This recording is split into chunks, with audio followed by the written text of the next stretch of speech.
Jama'a assalamu alaikum wa rahmatullahi ta'ala wa barakatuhu. Allahumma salli ala sayyidina Muhammad abduka nabiyyika wa rasulika nabiyil ummi wa ala alihi wa sahbihi wa sallam. Kamar yadda kuke gani, wannan sirri ne na mallaka insha Allah ta'ala, kuma sirri ne wanda namiji zai iya yi wa mace, mace ma za ta iya yi wa namiji. Idan Allah ya sa kuma wannan ne zuwan ku na farko wannan tasha mai albarka, to ku daure ku danna mana subscribe da kuma kararrawar sanarwa da sharing da liking insha Allah ta'ala. Wannan sirri da kuke gani, rubuta wannan ainihin rubutu ake kamar yadda kuka gani a takardar nan. Za ku rubuta shi ne kafa 7, kuma duk inda aka buɗa za a sa sunan wanda ake so. In namiji ne kake so, za ki sa sunan shi. In kuma mace ce kake so, za ka sa sunanta a ciki.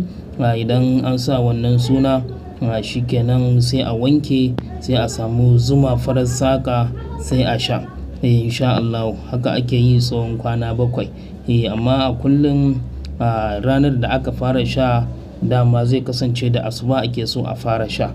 Ko da a ce rubutun ba da asuba aka yi shi ba, to ya zama idan ka yi shi da asuba, to idan ka yi shi lokacin da ka yi sai ka ajiye sai asuba. Yawwa, to ana sha da asuba din nan, da ka sha wannan rubutu za ka fara wuridin maliki yawmiddin, maliki yawmiddin, maliki yawmiddin.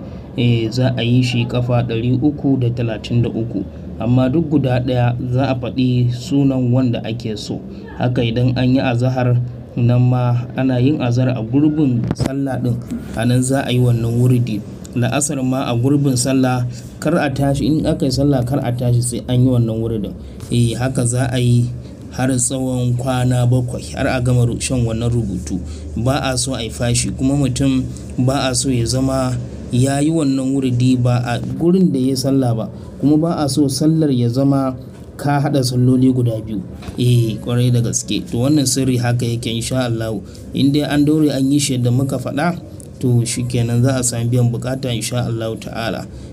Rubutun na farkon nan shine ake so a sha da asuba. To daga nan kuma kullum ko da wani lokaci za a iya shan shi insha Allah ta'ala.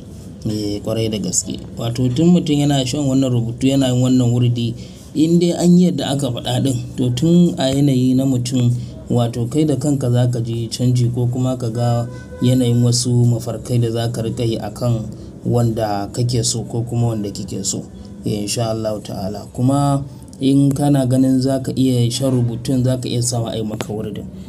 Saboda mutane da dama suna sawa irin mai musu musa yi musu wannan wuridin, ko kuma mai musu, ko kuma ka samu wanda kai da shi zai iya maka, sai ya maka wuridin insha Allah. Amma dai ba a so a samu saɓani a ciki insha Allah ta'ala. Assalamu alaikum wa rahmatullahi ta'ala wa barakatuh.